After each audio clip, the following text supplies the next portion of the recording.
Hello, everyone. Welcome to eSight Vision Central Fall Festivities with eSight Go today on October 24th, 2025. Thank you, everyone, for joining today for this month's Vision Central. So just for the agenda today, we're going to start with some introduction and housekeeping, and then we're going to discuss the eSight Go MSRP, and then discuss general candidates for eSight Go, and then get into our fall festivities with eSight Go. So for introduction, just to know that this is live, so things might happen, technical issues and so forth. To raise your hand at the end of the meeting, Control plus Shift plus K on a PC, or Command plus Shift plus K on a Mac, or you can press the raise hand button at the end if you have questions about the topics and so forth we discussed regarding fall festivities. This session should take about 30 to 45 minutes. If you're interested in accessing the old Vision Central webinar recordings, you can go to our eSight YouTube channel at youtube.com/eSight. So the eSight Go MSRP, the MSRP for eSight Go is as follows. In the US, it's $4,950, and in Canada, it's $6,600. The candidates for eSight Go is this kind of general candidacy. So if there are people that are interested in whether eSight can help them or not for a specific condition, recommend calling in to the company.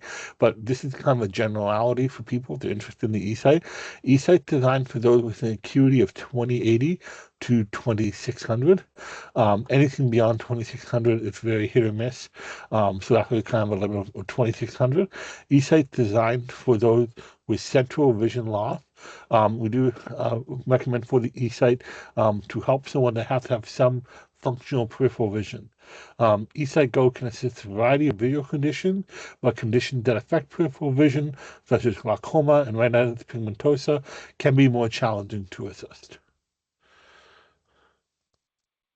So let's get into our topic this month. This is fall festivities with eSight Go.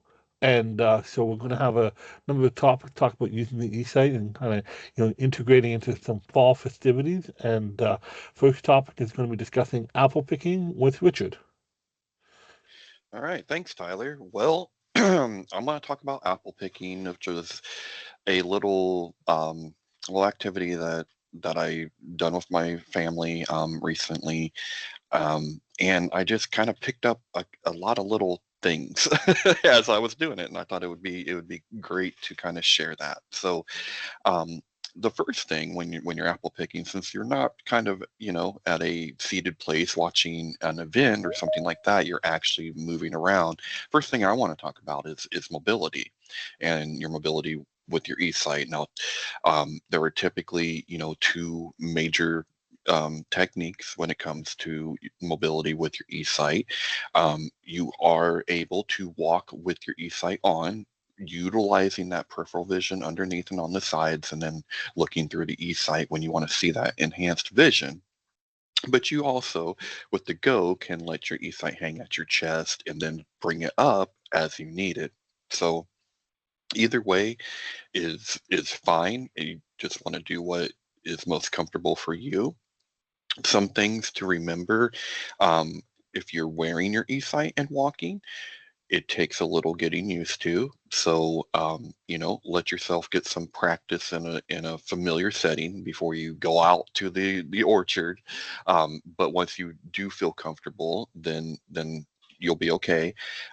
Also, if you need more, if you feel like you don't have enough peripheral underneath, remember that you can replace the nose piece with a taller one, giving yourself more peripheral vision. Now that will limit the eSight itself, but that's kind of what you would want to do when you're walking around.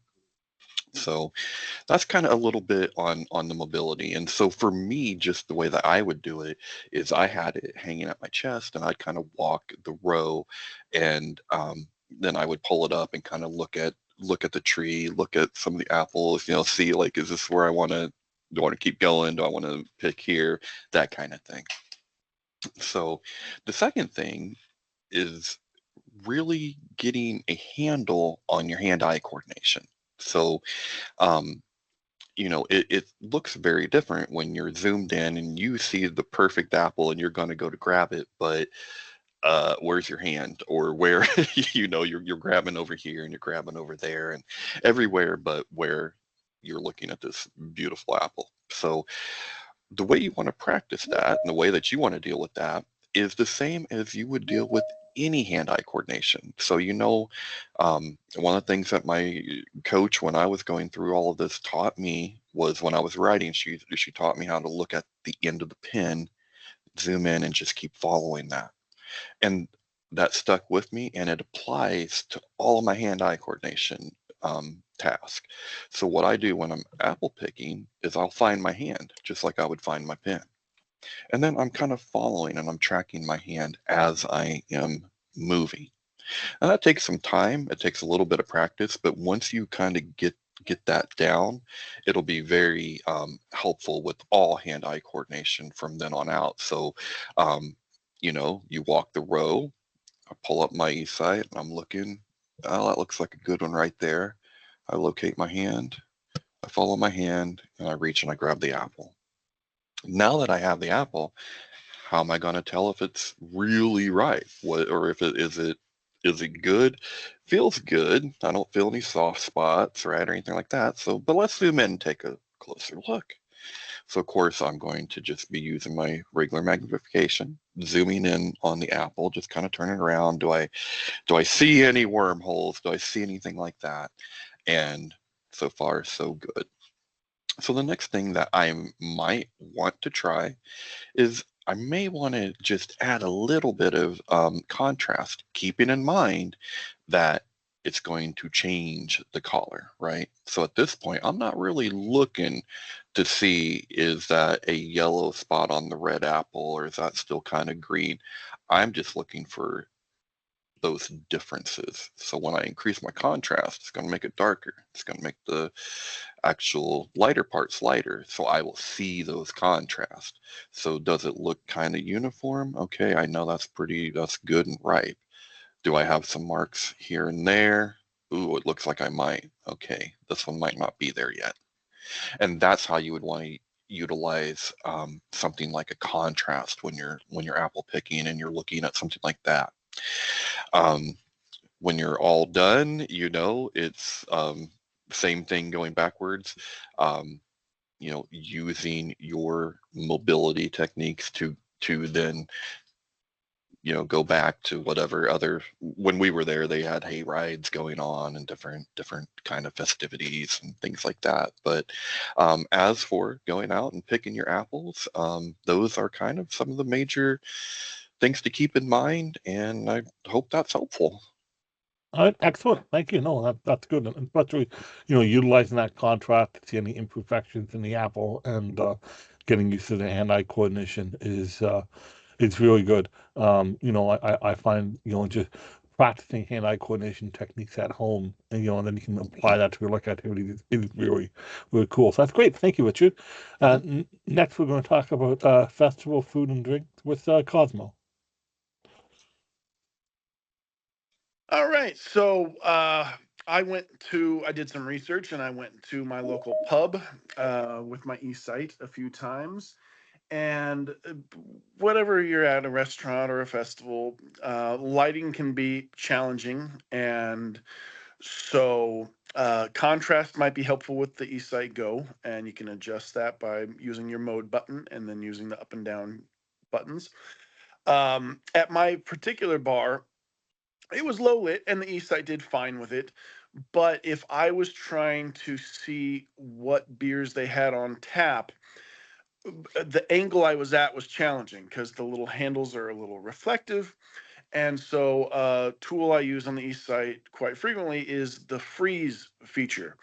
And eSight Go has image stabilization built into it, and it's A plus. The engineers knocked it out of the park.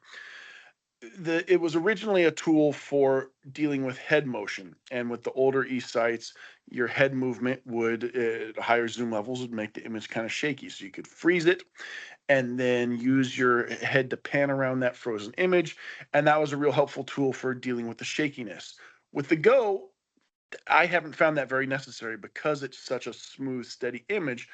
But for something like trying to read an overhead menu, or in my case, the beer taps, I was able to go walk across the bar and stand in front of them. So now I'm at a good angle, and then take a freeze by pushing and holding down the menu button. And you'll hear the narrator say freeze. Now that image is frozen on my screen. So no matter where I look, I'm seeing the beers on tap. And then I can zoom in, and it's almost like virtual reality. You can use your head to pan around that frozen image, and now I'm not off on the other side of the bar trying to see at a bad angle. I've got them right in front of my screen. I can take my time. I don't have to stand there and hover over the people that are sitting in front of the taps.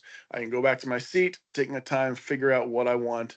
And same thing for the fancy bottles behind the bar. That can be challenging, especially smaller stuff at a higher zoom level can be challenging, like a bottle label from 20 feet away. So I can go in front of those, take a freeze frame, go back to my seat, take my time, zoom in, and pan around the image.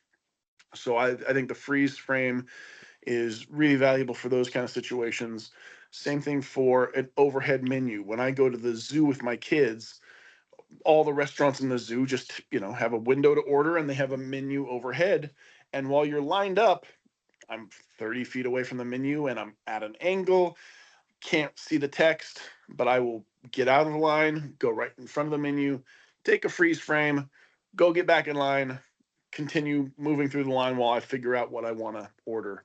So give freeze frame a shot, and to unfreeze it, you just do a long press of the menu button once again. The tilt is another nice feature. Right now, my eSight's at tilt 0, so it's looking straight ahead. Right now, I'm looking at you guys through my camera, but that eh, some people might not like that socially because they're just looking into the eSight. So when I'm in a social situation, like to have it tilted down. So I go to my menu or my mode button, and I go tilt -1, 2, 3, 4. Now my eSight's looking down here. It's a digital tilt of the camera. It doesn't physically move. So my camera's now looking down 12 degrees. So to look at you guys in my camera, I'm tilting my head up like this. So I'm looking up into my eSight. My eSight's looking down at you guys. And now I can look with my eyes under my eSight. Right now I'm looking at you through my naked eyes. And now I'm looking through my eSight.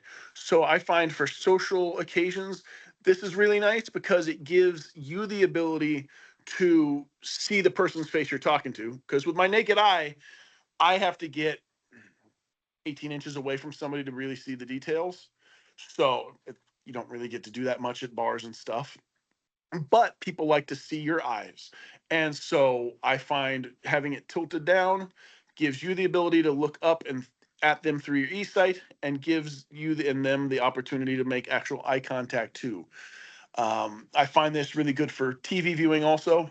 I like to recline in my chair, have it tilted down, looking at the TV, and then I can still look under the eSight. And that's one thing that makes eSight pretty special, is it's not a virtual reality style goggle that goes all the way up to here. And I'm still in touch with the world around me. It's really important for hand-eye coordination.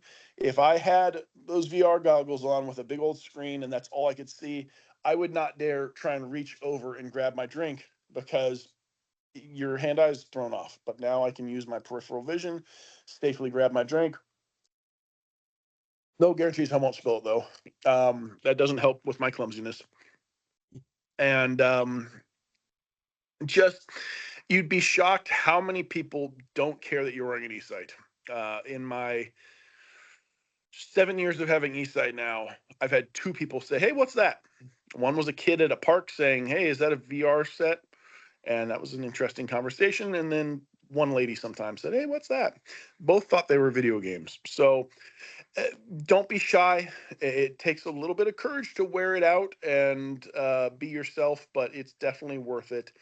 And the great thing about the Go is it is pretty darn rugged. I feel comfortable folding it up and putting it in my pocket when I'm out and about. Um, when you have it closed, the arms protect the screens pretty well, and so I'm just delighted with how mobile this thing is. Go is really an apt name for it. Yep, that's it. Thanks, Tyler. Thank you. All right, next I'm going to talk about live music at festivals with Jeanette. All right. So thank you for that. I have to say, there's different types of events that happen generally in October. Even in Germany, you have like the Oktoberfest, and in Europe, you have a lot of these things. Where I'm from, I'm not from Germany, I'm from England, but in Europe, you have a lot of these things. So sometimes they're held during the day, and typically, if they're held during the day, I think, usually they're undercover. I don't mean hidden, I mean under like a one of those gazebo things, a very large one. So you do get some shading already, but then you typically get a stage where actually I know that Cosmo said that on Zero he's like looking straight ahead. I'm very, very short, okay? I'm like 5 foot, and so for me, where the stage is in front of me, I have to tilt, because when I'm at Zero, I'm looking way up, and I'm -1, I'm looking a little further down. -2, I'm looking pretty much straight ahead. So when I'm looking at the stage, I find that I go to typically either 0 or -1 to have my eSight look up at the stage. And then I can so I'm using my tilt, typically on 0 or -1, to look up at the stage in front of me. And I tend to use a combination of zoom, exposure, and depending on where the concert is, in terms of whether it's indoors in a completely blacked out theatre or outdoors where you do have some light around you, but it's typically under a gazebo, which does gives you some shadow and shade. So I might use brightness as well. I might change my brightness. Sometimes I even find that auto brightness can be pretty good when you combine it with the various levels of exposure that you may want. I've played around with this, and it depends on the environment. So I would say, especially if you're in a blacked out theatre where it's completely dark, could be the same with a movie theatre, although it's slightly different because you've got a screen there. But if you've got a blacked out theatre and you're looking at people on the stage, sometimes the figures on the stage can look completely whited out. So what I tend to do is play with my exposure. It actually has an automatic setting, so you can go from 10 times exposure all the way down to 1, and then it goes to auto. And auto may work well for you, but you may decide that it's too bright, and so you may want to just pop it up to 10 and then go down 9, 8, 7, 6, 5, probably in the region of 5 or 4, you might find better. And that will really, really assist your view of those figures on the stage, not looking so whited out. I find that when you lower the exposure, generally when you're in an environment like that, it can really help to put the color back into everything on the stage and make everything look more normal than it would when your exposure is real high. So sometimes the auto exposure will pick it up, but sometimes you do have to sort of lower it. And again, you can combine that with the brightness as well. Some people find that auto brightness might work in some environments, but sometimes you have to go into the menu by pressing the menu button, arrowing down to brightness, selecting that, and then you've got 2 options. You've got manual or auto. You go down to manual, select that, and then you can change it. It goes all the way from 100 all the way down to like 10. So, you might find that adjusting the brightness as well as the exposure in those environments can help. It's really a little bit of a balancing act between those 2 settings, the brightness and the exposure. So, and again, if you're outdoors looking at a concert, typically you're going to probably be in a gazebo situation where you've already got some shading above you and around you, and you've still got that stage. It may not be as illuminated as it would be in a darkened theatre, but it might be. I've known outdoor events where the stage was lit up and you're in a gazebo. And then there's other events, and it depends on the time of day or night as well. Here in Florida, where I'm based, you've got a lot of daytime events as well, you know, where you've got brightness outside as well as on the stage. So, you know, again, it's that dance between the brightness and the exposure that can really help you. And again, I would say that playing with the tilt to just get the angle so you don't have to constantly strain your neck up. Usually the stage is going to be a little bit above somebody like me who's very short, but or you know, it's going to be above most people, I think. And so you're going to sort of alter your tilt so that it's typically looking up for you, so you don't have to strain your neck. And then, of course, when you combine that with the levels of zoom that you can achieve, it's absolutely magical. Because now I never used to be able to see, you know, the details on a stage that I can now with eSight. I can actually zoom up on the faces. I can zoom up on the instruments. It's absolutely magnificent. So I would say that really, if you're going to an outdoor concert or an indoor concert, or you're going to a concert in a gazebo or out in a park, just remember this balancing act between brightness, exposure, tilt, and zoom. I would say those are the main functions that you're going to need. And I hope that helps. Good. Excellent. Thank you, Jeanette. That's great. And next, we're going to talk about pumpkin carving with Leah. Hi, thank you. All right, so first we're going to start off with some computer work here. So the website that I get my pumpkin carving patterns from is called pumpkinlady.com. And so on the computer, you're going to use tilt to wherever your monitor is, wherever it's comfortable for you. You're going to use exposure if your computer screen is too bright or you want to just dim it down a little bit. That helps really well. You're going to use your hand-eye coordination to follow the mouse.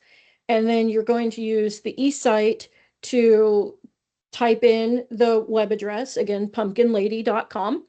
And then you can use your increased magnification, your zoom, to see the categories that you want, because on this particular website there's like home, pumpkin patterns, and then about us, contact, you know, the different categories across the upper portion of the page. So you would then use your hand-eye coordination for your mouse pointer, to get to the pumpkin carving patterns. And then once you're there, she actually has these patterns divided up into different categories. So there's probably over 800 patterns, different categories: faces, words, Americana type stuff, baby's first Halloween, you know, it's whatever. There's a lot of different categories, everywhere from basic to faces and very advanced stuff.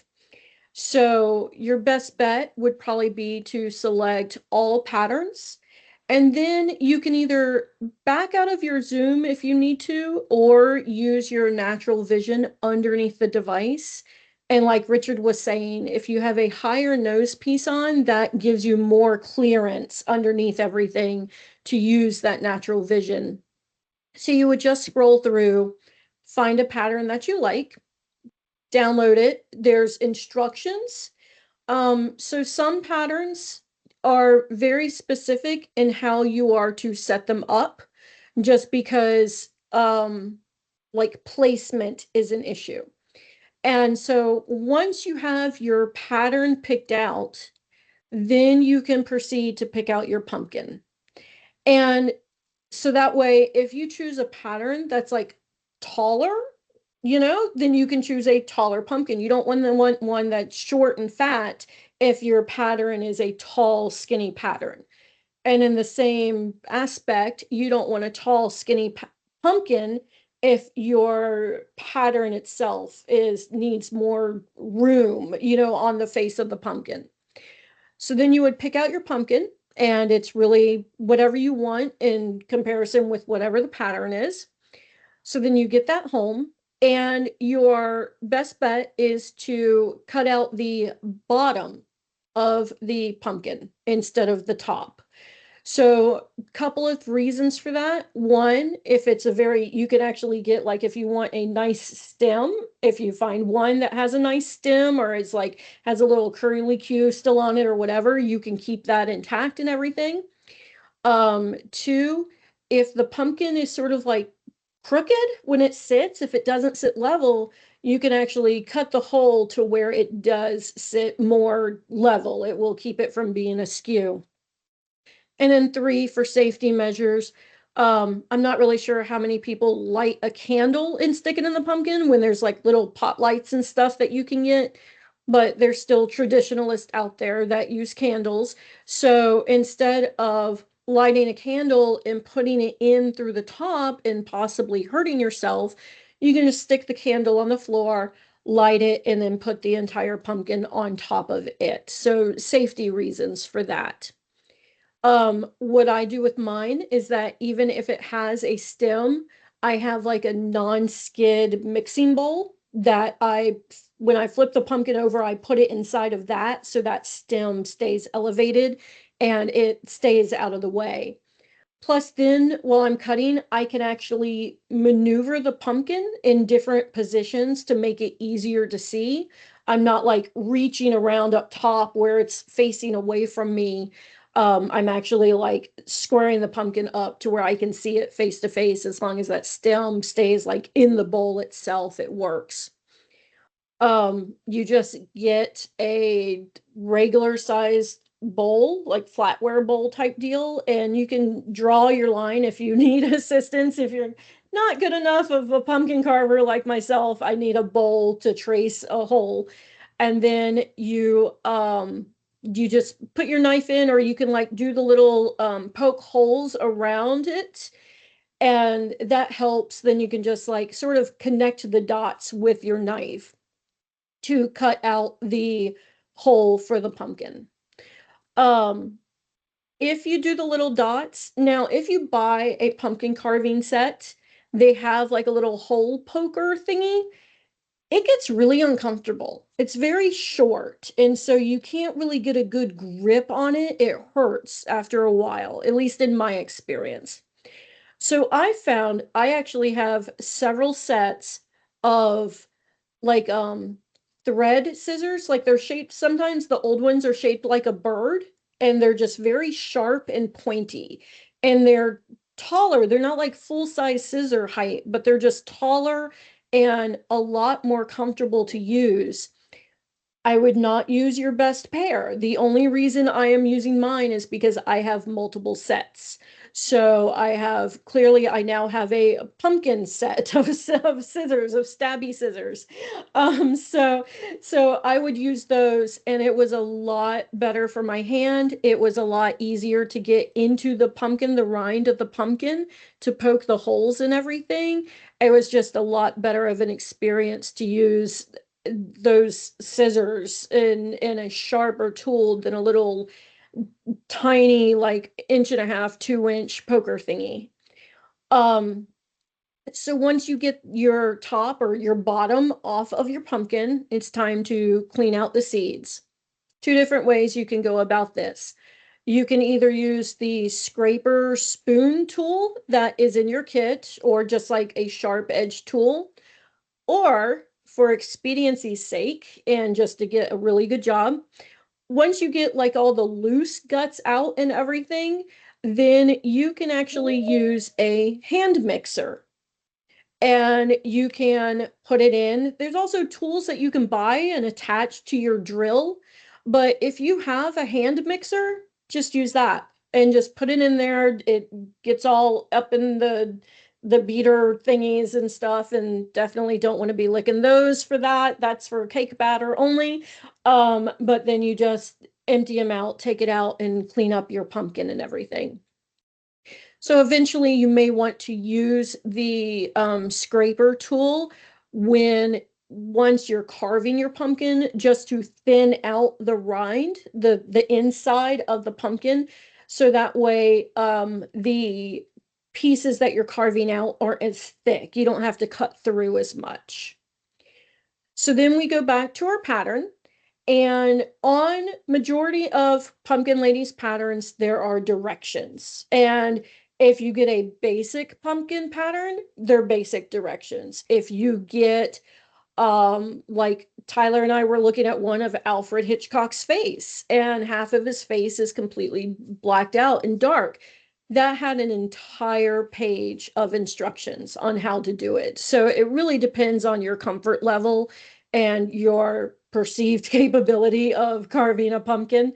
But read the directions and it'll give steps, and each like cutout piece is marked with the number that you cut them out in. And so you would just follow those directions, and you can separate the pattern out. You don't necessarily have to have it on a single sheet of paper. And so just use scissors, or if you're comfortable tearing into the pattern, then you can rip into it and separate the different portions of the pattern out if it's allowable. And then you want to tape the pattern to the pumpkin of where you want it to be at, and line everything up and stuff like that. And then you're going to get your little pokey hole thing, or your hair and scissors at this point, and you are going to just stab around little holes around the line of the pattern. And then once you're done with that and you take off the sheet, there's holes there, but they are very hard to see. So what you do next is you get some flour. Just all-purpose flour works best. You get a little bit and you put it on those holes. You just rub it in. And so the flour will get down into the holes, and now all of a sudden it is an orange background with white dots. So you can see that a lot easier than orange with like darker orange dots, from the inside of the pumpkin. So at that point, you can get your carving tools, your knife, and your serrated edge and everything. And you can just, again, just like when you did the bottom of the pumpkin for the hole, you're just going to basically connect those dots with that knife and cut out your pattern. And you can do it a single section at a time. That way, if you want to rearrange how the pieces go together, if you're tight on space, so you have a middle piece and then you can have one that's a little bit lower, closer to that, or higher up, depending on your real estate for your pumpkin that you have. And during this whole time, really, except for the cleaning out process, I'm using my eSight, because with the poking of the holes, uh, you you can get close to it, but again, you're dealing with like a little tool. So being further back, being in a comfortable position instead of hunched over the pumpkin is really the best bet. Since I was on my countertop and then had the mixing bowl, my pumpkin was pretty much at eye level of where I was working. So I had it on a tilt of -2, which for me is generally straight ahead. If it was lower, then it would be a tilt of -4, since that's downward. And so it really depends on what you're comfortable with.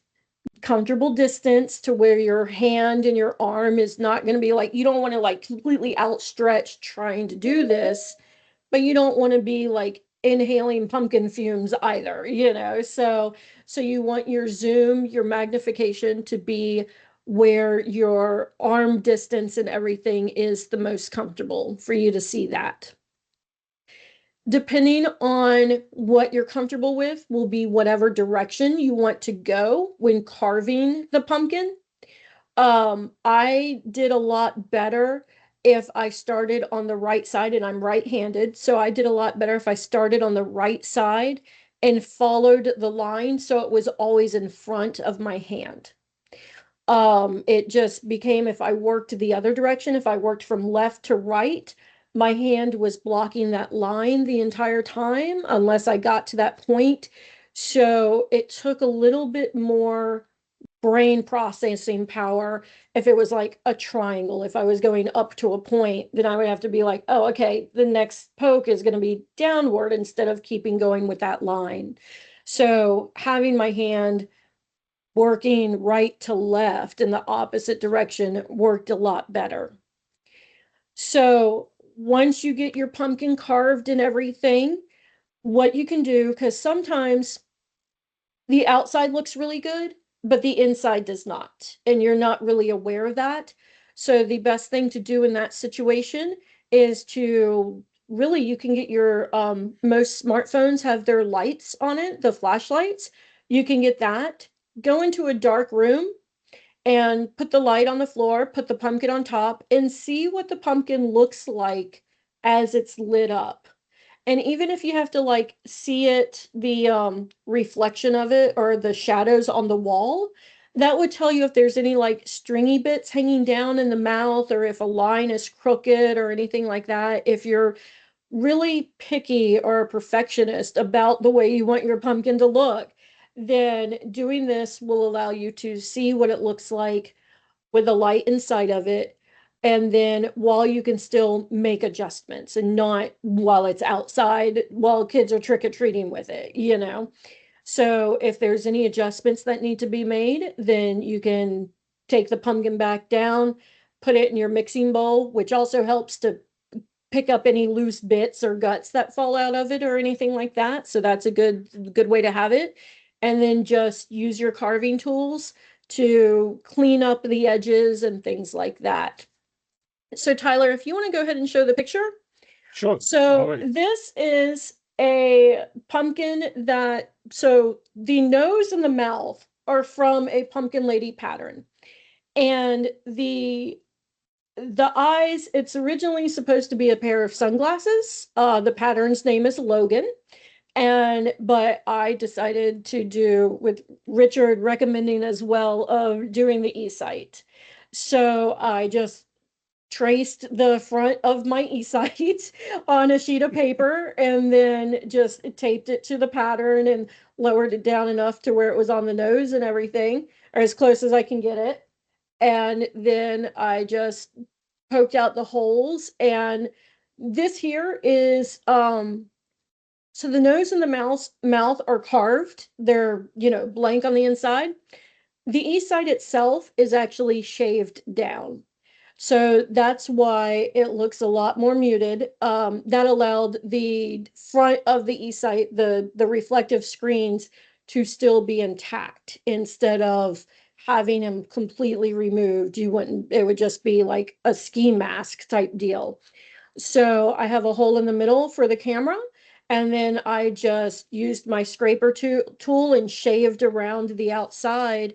And I would shave a little bit, check it in the bathroom where it's dark with the light underneath to see how much light was coming through that rind.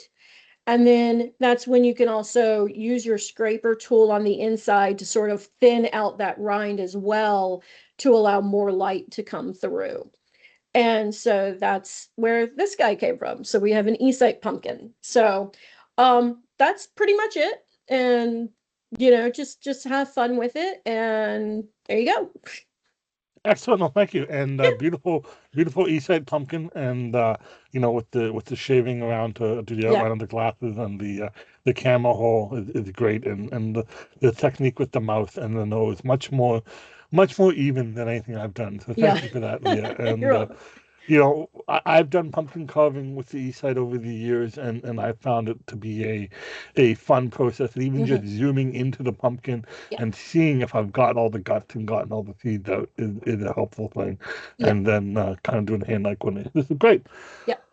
All right, thank you. Well, that's all the topics we're discussing for Vision Center today. But if you have any questions on a topic, feel free to raise your hand and discuss that. If you do have questions about whether eSight's the right product for you, if you'd be a good candidate for eSight, would recommend calling in to our company number, the 1-855-837-4448 phone number. Just seeing here, if anyone has any questions, if anyone has raised their hand. Leah, do you see anyone? Not anybody at the moment. Okay.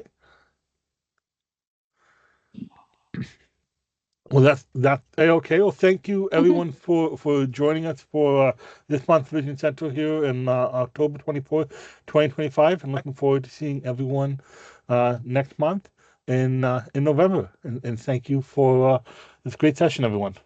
And have a Well, safe Halloween as well. So thank you.